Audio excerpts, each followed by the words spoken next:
podríamos empezar a comentar precisamente cómo toda esta gran estafa financiera global surge de un concepto básico, que es el concepto de deuda, es decir, es el concepto de préstamo a interés, algo tan cercano a nosotros que nos parece inofensivo y que tiene una lógica, y cuando quieras podemos definir.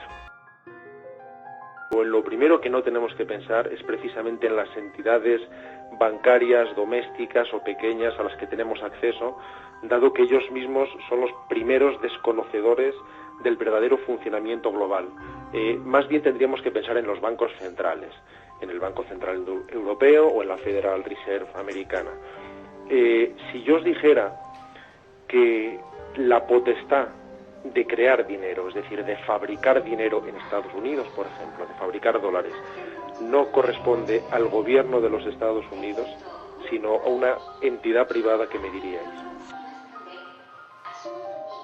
Sencillamente es así incluso aunque es una medida anticonstitucional. El 22 de noviembre de 1910, un grupo de financieros se reunió en una isla llamada Jekyll, en el estado de New Jersey, y había 9 personajes. Estaban el senador Nelson Aldrich, que pertenecía al Trust del Caucho y del Tabaco, estaba Abraham Payet Andrew, que era economista y ayudante del secretario del Tesoro, Buck Vanderly, que era presidente del National City Bank. Bueno, no vamos a aburrir a la gente. 9 personas. Y el 21 de diciembre de 1913, después de redactar el proyecto de un banco de la Reserva Federal, cuando la mayoría de los miembros del Congreso, y esto es importante, esto es divertido en un sentido terrible, estaban pasando de las vacaciones de Navidad en sus hogares, es decir, cuando ni siquiera había quórum en el Congreso, se hizo votar de una forma completamente subrepticia la ley llamada de Federal Reserve Act, que no era otra cosa que el borrador redactado por estos 9 personajes.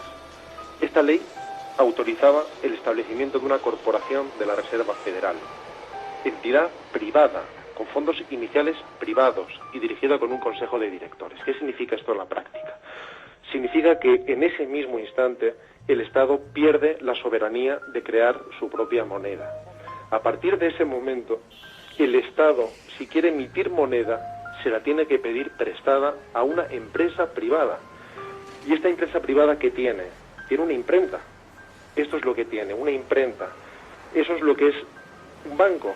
Es una imprenta en la que tiene un gasto de papel y tinta.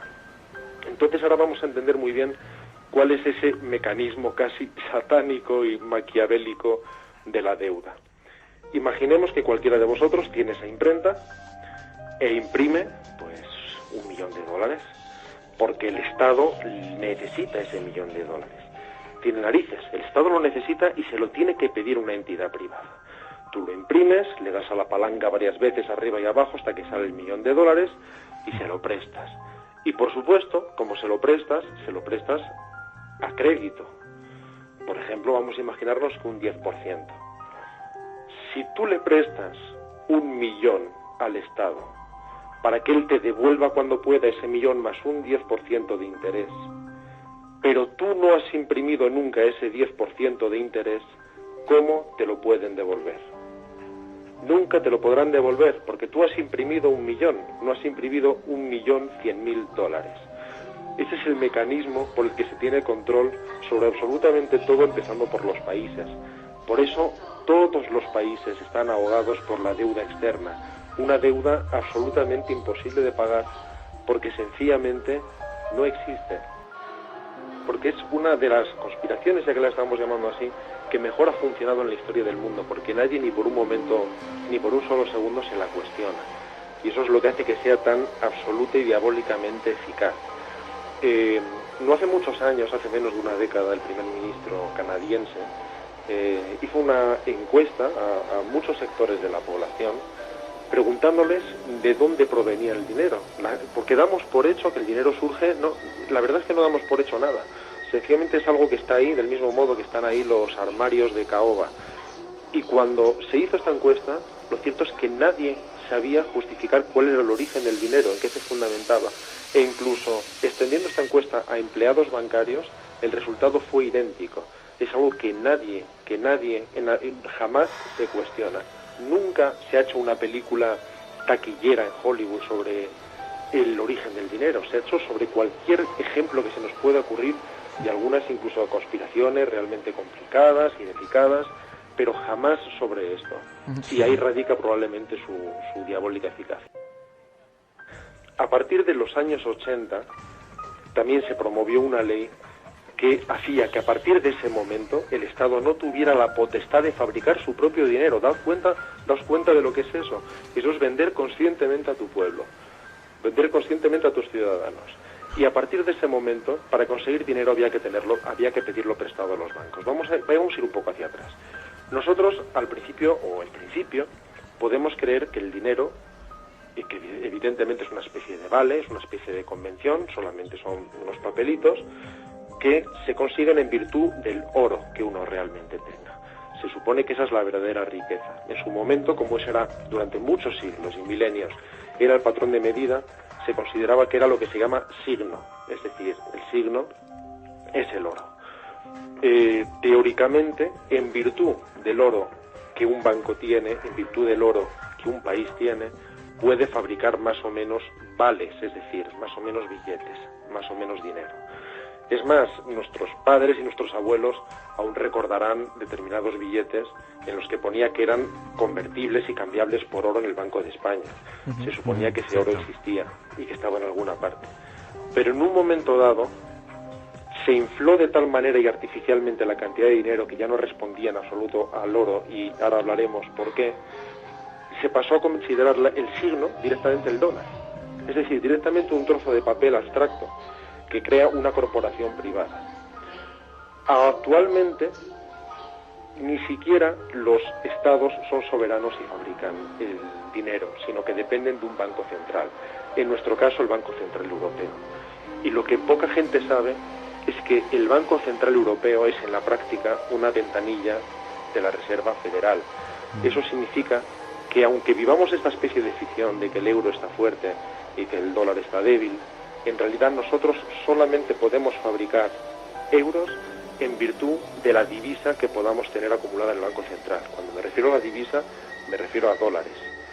Solo puedes fabricar euros si tienes dólares. Esta es la razón por la que tantos países muy ricos, llenos de riqueza natural, tienen que vender todos sus productos y aun teniendo una enorme riqueza objetiva, viven en la mayor pobreza porque lo que necesitan es dólares y entonces lo tienen que vender para conseguir divisa. Es absolutamente maquiavélico, sé que al principio es difícil de entender, pero así es como funciona.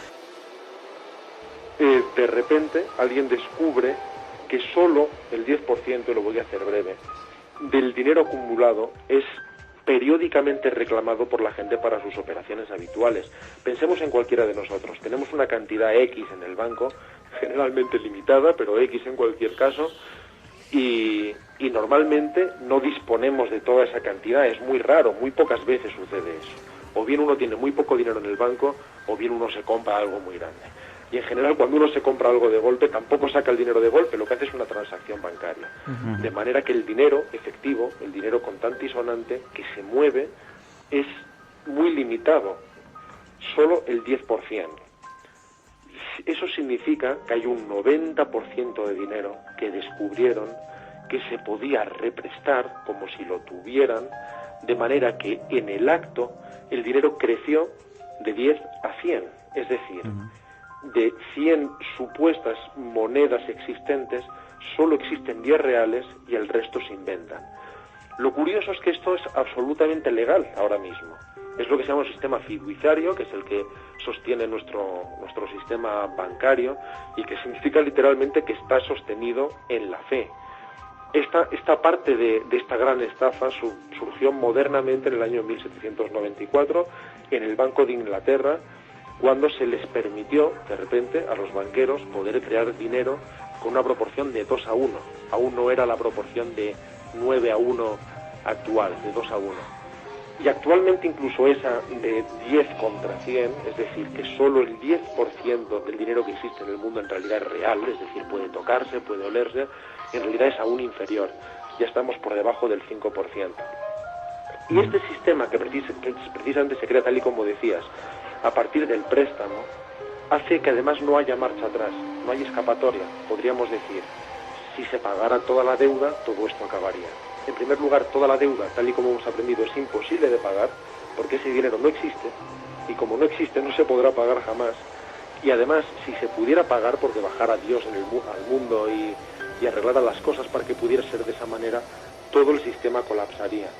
Porque está fundamentado en una huida hacia adelante, en un crecimiento exponencial, ni siquiera es aritmético, es geométrico, es imparable y colapsará antes o después, más antes que después.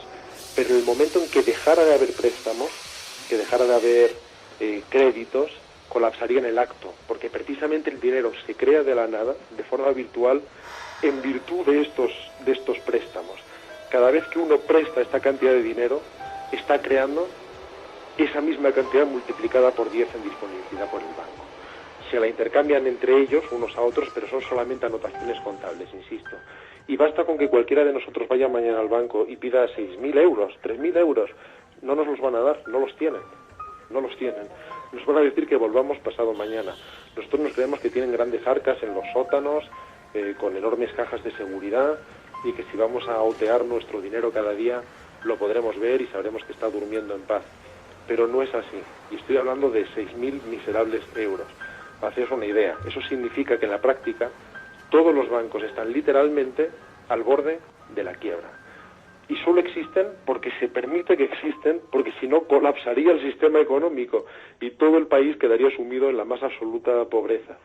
Pero cuando uno va al casino tiene que tener claro que está trucado y que va a salir perdiendo. Es lo mismo que uno tiene que aprender cuando va al banco.